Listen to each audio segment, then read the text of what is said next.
दर्पण में F बराबर R/2 को साबित करना। इसका अर्थ हुआ कि अवतल दर्पण में फोकस दूरी वक्रता त्रिज्या की आधी होती है, इस बात को साबित करना। या इसको हम ऐसे भी बोल सकते हैं कि अवतल दर्पण में R बराबर 2F को साबित करें। R बराबर 2F का अर्थ हुआ कि साबित करना है कि अवतल दर्पण में फोकस दूरी वक्रता त्रिज्या की 2 गुनी होती है। ठीक है, इसको हम साबित करते हैं। अवतल दर्पण बनाएंगे और उसमें इस चीज को सिद्ध करेंगे। ठीक है,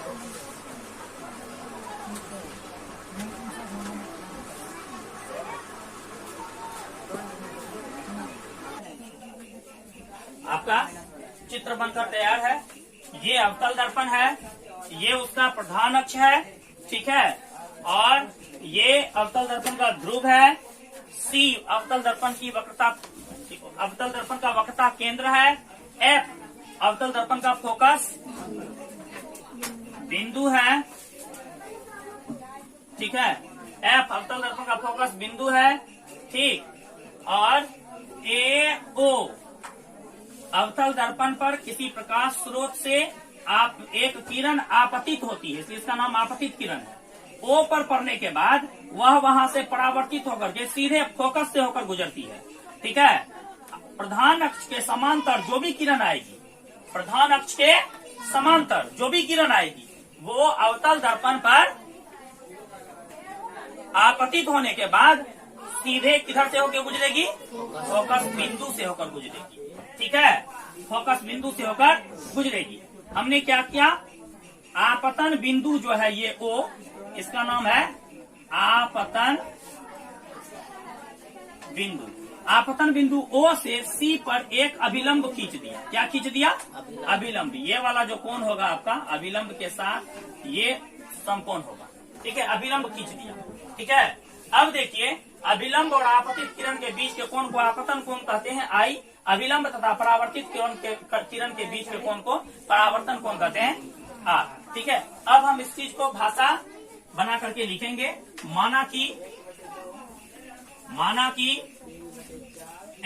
M' एक अवतल दर्पण है तथा अवतल दर्पण है जिसमें प्रधान अक्ष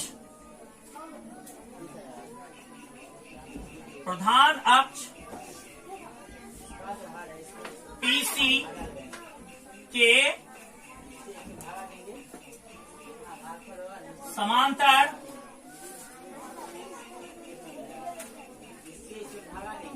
आने वाली आपतित किरण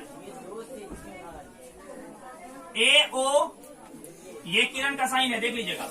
AO दर्पण के O बिंदु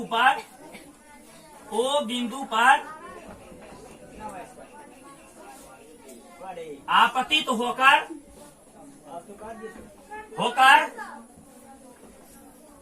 फोकस बिंदु F से गुजरती है। माना कि MM' एक अवतल दर्पण है जिसमें प्रधान अक्ष PC के समांतर आने वाली आपतित किरण AO दर्पण के O बिंदु पर आपतित होकर फोकस बिंदु F से गुजर जाती है। ठीक है, O से OC लंब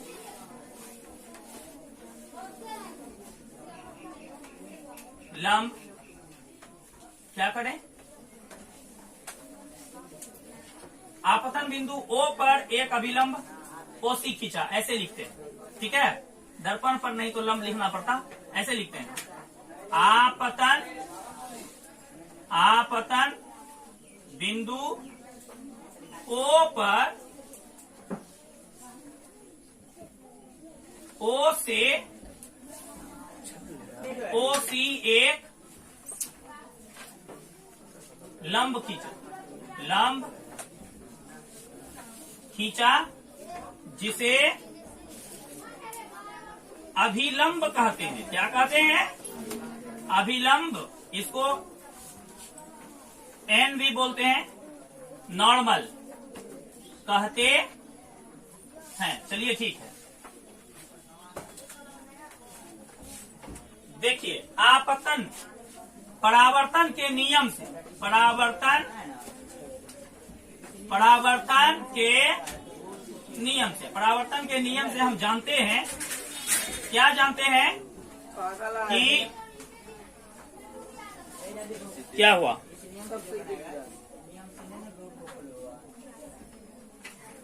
परावर्तन के नियम से हम जानते हैं कि आपतन कोण आई जो होता है वो परावर्तन कोण आर के बराबर होता है। कोण आई बराबर कोण आर, अर्थात ए ओ सी। आई को क्या बोलेंगे? इस वाले को ए ओ सी बोलेंगे। आर को क्या बोलेंगे? आर को एफ ओ सी बोलेंगे ना, एफ ओ सी। चलिए ठीक है। इसको आप एक काम करिए, समीकरण 1 मान लीजिए। ठीक, उसके बाद क्या करिए आप,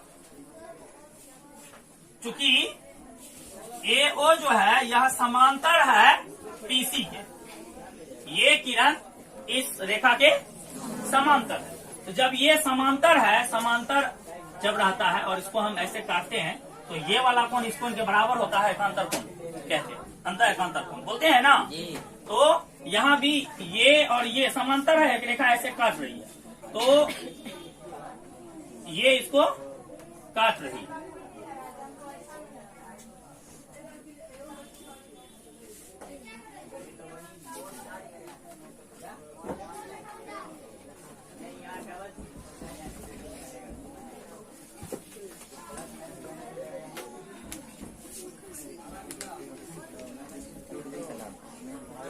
ये कोण इस कोण के बराबर है। आपतन कोण आई जो है वह परावर्तन कोण आर के बराबर है।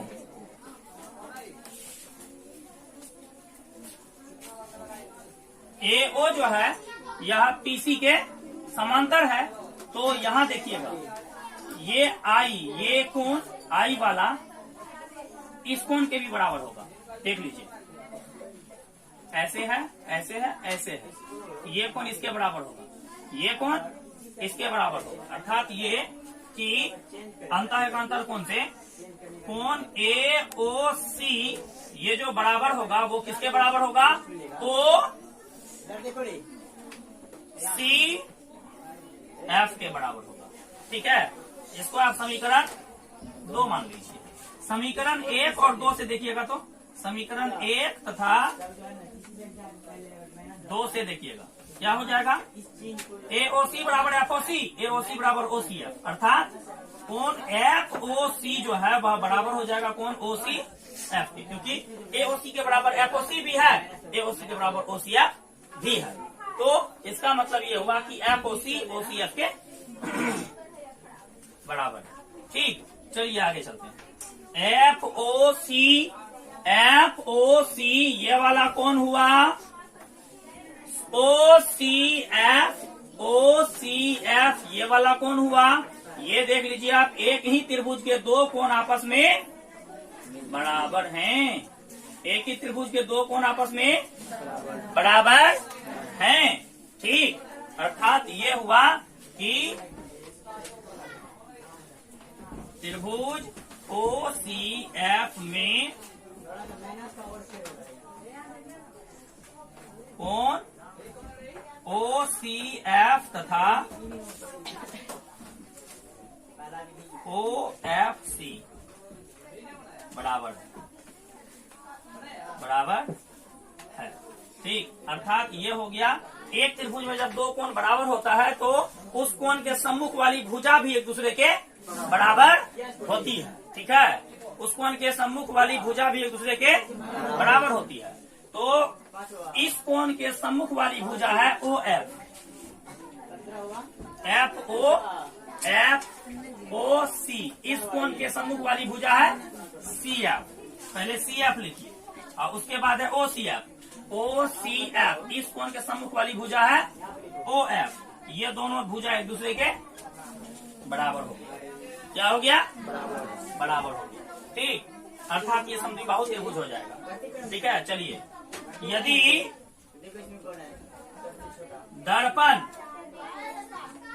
दर्पण का द्वारक बहुत बड़ा होगा, अगर दर्पण बहुत बड़ा होगा, ठीक है, तो ये वाली भुजा जो है इस वाली भुजा के लगभग बराबर ही होगा। पूर्ण रूप से नहीं, लेकिन लगभग बराबर ही होगा। ठीक है, दर्पण का द्वारक बहुत बड़ा हो तो OF, ठीक है, बराबर होगा, करीब करीब बराबर होगा। ठीक है, किसके? PF के, PF। ठीक, अब देखिए, चूंकि OF और PF दोनों बराबर है। ठीक, चूंकि PC बराबर क्या हो जाएगा? PC बराबर क्या हो जाएगा? PF plus CF। ठीक है, ये हो जाएगा PC बराबर PF प्लस CF। ठीक है, देखिए, CF बराबर OF है और OF बराबर PF, तो इसका मतलब क्या हुआ? इसका मतलब क्या हुआ? अर्थात ये हुआ कि CF जो है यह बराबर होगा PF के। कैसे होगा? CF बराबर OF है, OF बराबर PF, OF के बराबर CF भी है, OF के बराबर PF भी है, तो इसका मतलब CF और PF दोनों बराबर होगा। ठीक, चलिए, ठीक, PF प्लस CF के जगह भी PF, तो PC को बोलते हैं वक्रता त्रिज्या R। ये हो गया आपको 2PF। ठीक, तो R बराबर हो गया 2 गुना PF। यहाँ से यहाँ फोकस दूरी को रूप से फोकस दूरी को क्या बोलते हैं? फोकस बिंदु को क्या बोलते हैं? फोकस दूरी F। ये हो गया F, R बराबर 2F, यही आपका फॉर्मूला। ठीक है, एक यदि F बराबर निकालेंगे तो वो हो जाएगा R बटे 2। ठीक है, F बराबर निकालेंगे तो 2 इधर आएगा, R बटे 2 हो जाएगा। ठीक है, ये फॉर्मूला है। ठीक,